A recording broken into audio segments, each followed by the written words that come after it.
Hypnosis for IBS. Is it real? Let's find out on this next episode of Beyond the Couch.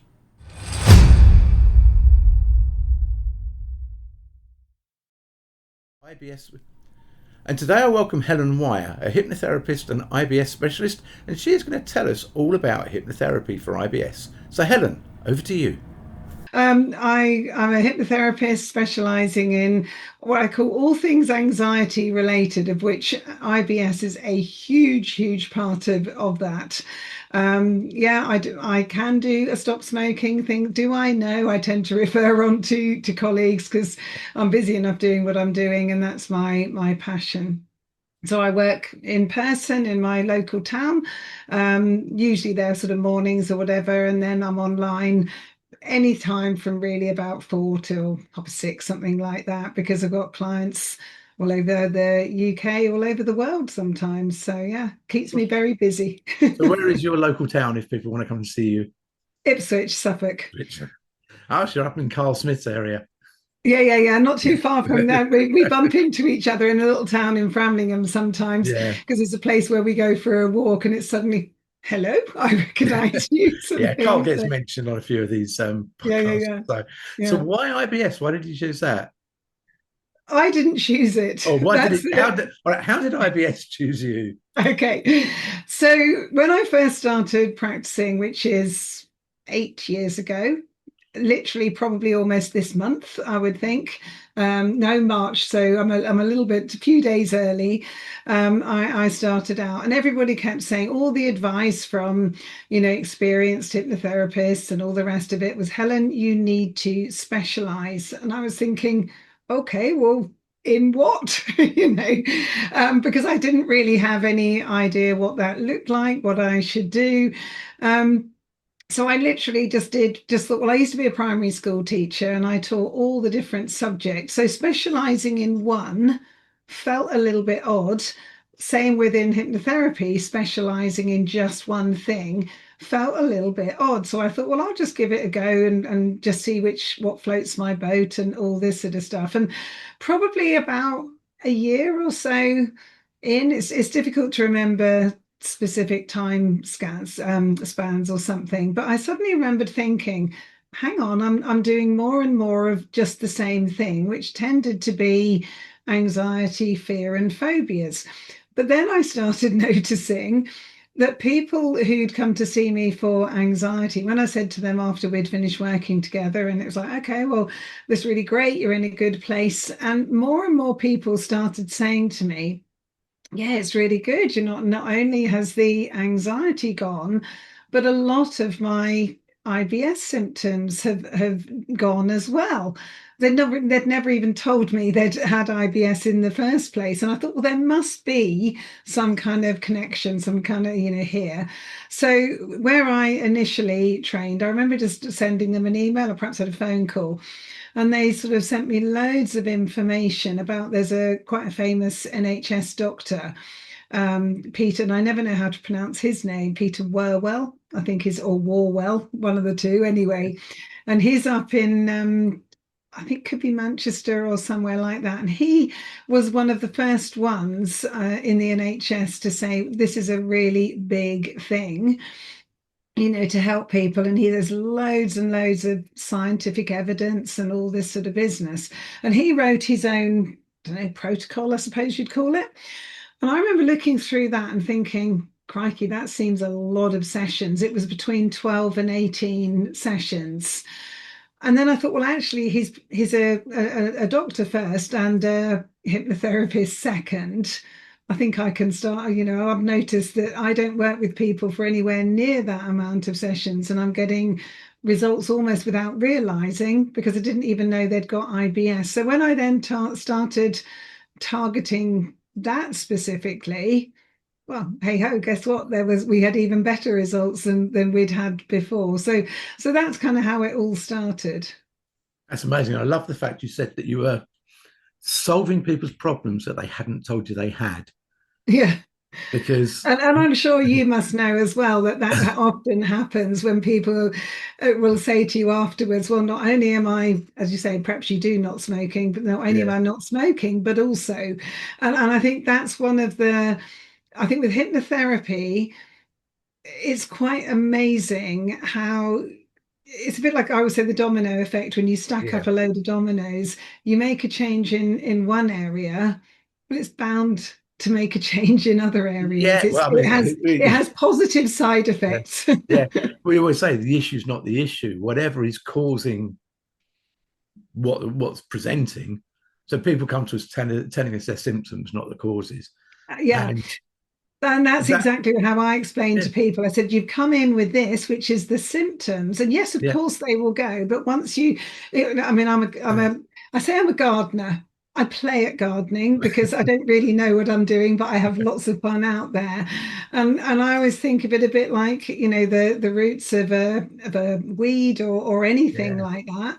When you get to there, the weed stops growing. Or the other way around, if you look after the roots of something, the plant it's starts going to flourish. flourishing. Yeah.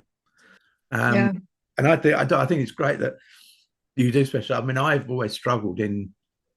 I've been told I need to niche, I need to specialize, and I'm like, well, I've got my areas that I started in, but from them, everything else grew. Mm. And so, and the way I work now is a bit like the issue isn't the issue. Let's get to the root cause. And so that can be anything, because anything can cause your anxiety, anything can cause chronic fatigue syndrome, anything can cause your IBS. Mm. Why would the treatments be different when we work at a targeted, let's just look at everything and then we can hone right in on that one thing and just Yeah. clear out all the other junk while we're at it. A bit like having your spring clean and your weeding session in the garden. Yeah. Yeah. Like, let's pull Yeah. everything out and let what's supposed to be there flourish. And I think what people then love about that, especially with something like IBS, they're often on, loads of medication. Yeah, And they're like, well, especially if you're, I don't know, quite young, but even any age, they yeah, don't want to be on this no, medication, for life. And when they realize they don't have to be, that's a huge thing as well for them. And it's really rewarding, really, yeah, really rewarding. yeah. So how many sessions roughly, you say you don't take 12 to 16 or whatever your doctor did, how many roughly would you take?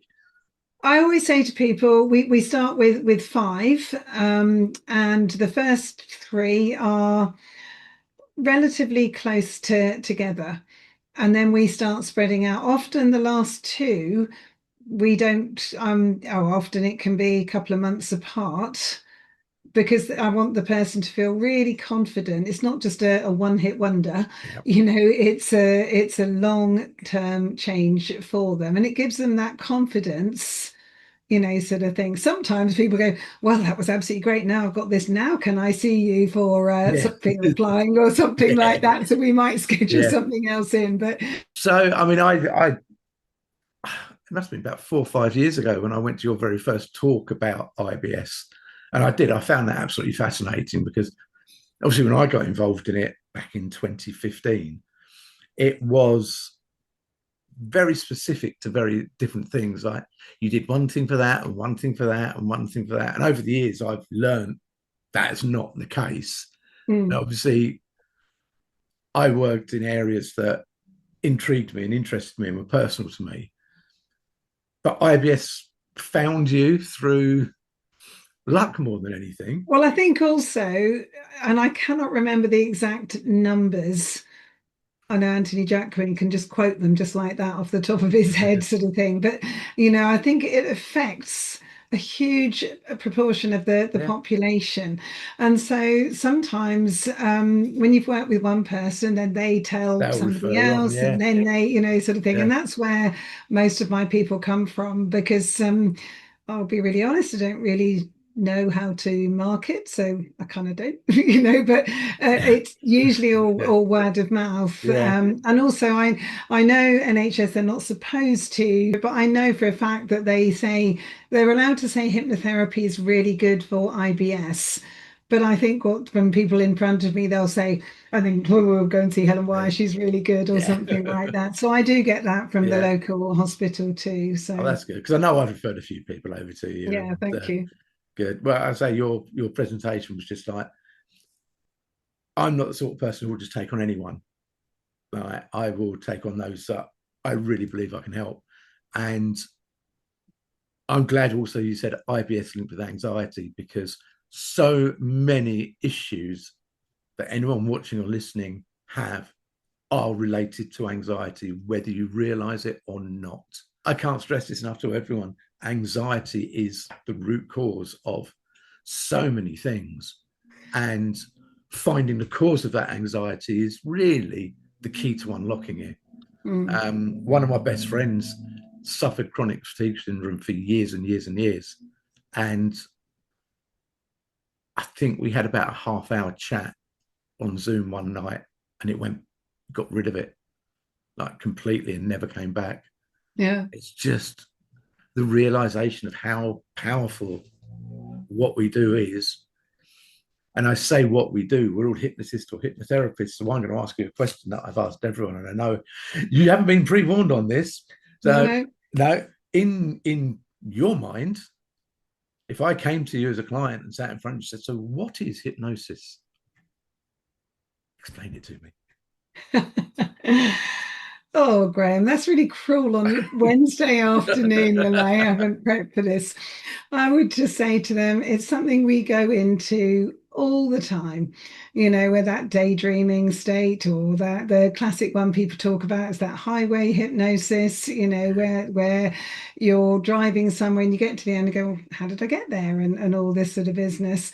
And it's just a time where people also say to me things like sometimes, oh, just what do they say?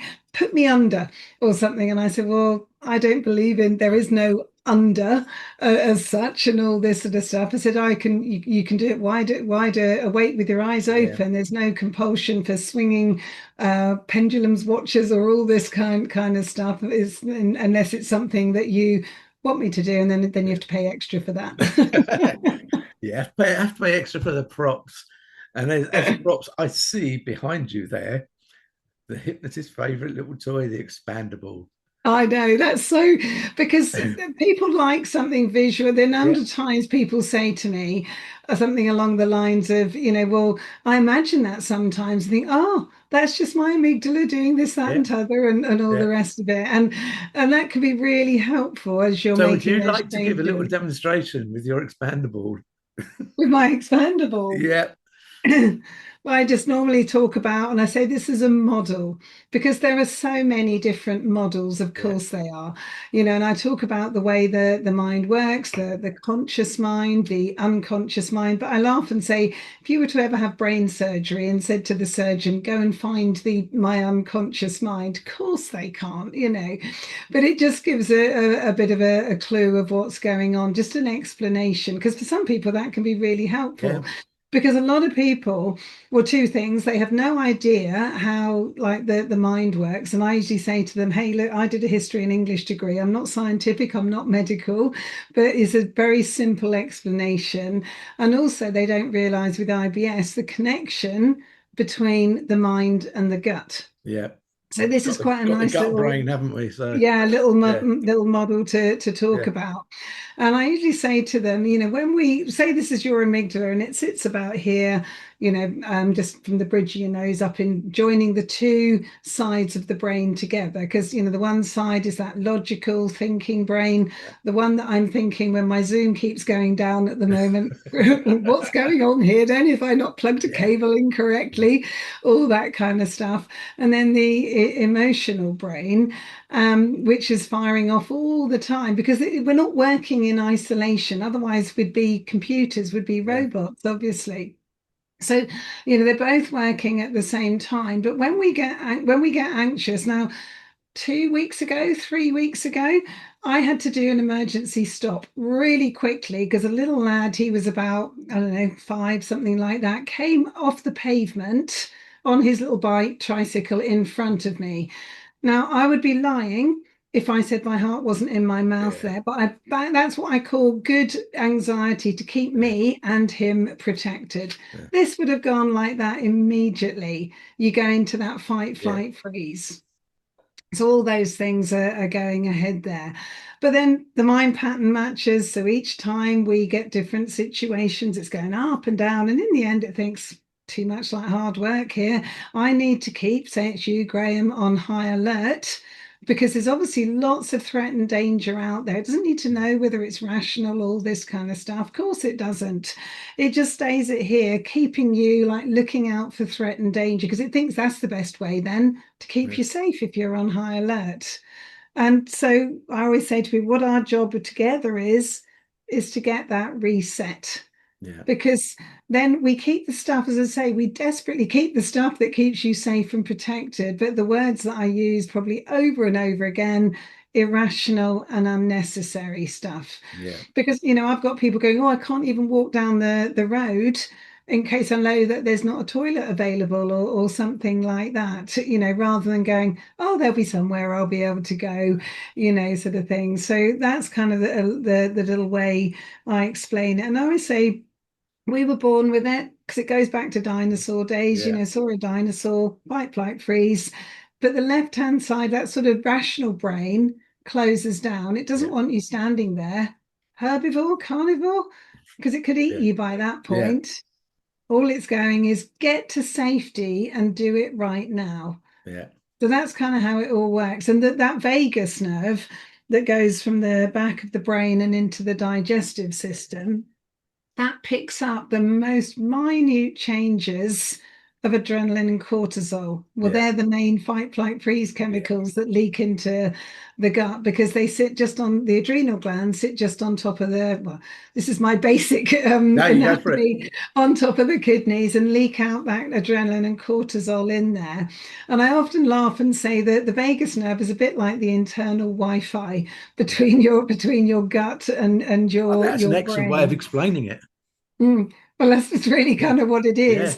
And the messages are going constantly to and fro, you know, both ways kind of thing. I mean, we even don't we even talk about, oh, I've got a gut feeling, I Yeah. feel it in my gut. And this would have been long before anyone knew any type of Yeah. you know, link between them. It's just the way that somebody, you know, that's all a lot of these, I don't know, well, is it a wives' tale? What do you call that when they say a It's, gut feeling, a saying, a yeah. phrase, you know, they Yeah. it's rooted usually in something because people felt it. Well, and we still do. However, Absolutely. I mean, because there is the gut biome, there's a discussion of the gut actually being the first brain. Like, That's the brain yeah, that formed yeah, first before the one up here. yeah, And I mean, the vagus nerve comes into a lot of what I do with the breath work.